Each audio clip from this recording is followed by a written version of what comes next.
Kung naghahanap ka ng mga timeless piece na pwedeng pangregalo, ang scented candle ay isa sa mga nire-recommend ko. Bukod kasi sa mga libro, ang scented candle ay isa ring timeless piece.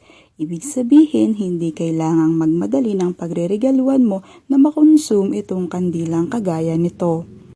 Meron itong iba't ibang scents at iba't ibang designs na pwede mong pagpilian. Kahit nga hindi pangregalo, pwede rin itong collection. Pang-decor sa bahay or kaya naman pwede mong gamitin kapag nagre-relax ka. Very soothing and relaxing ang scent ng mga scented candles na ito. Perfect kapag stress or pagod ka galing sa trabaho. Sobrang mura lang nito kaya kung tight yung budget mo at marami kang pagreregaluhan, pwedeng-pwede ang scented candles na ito.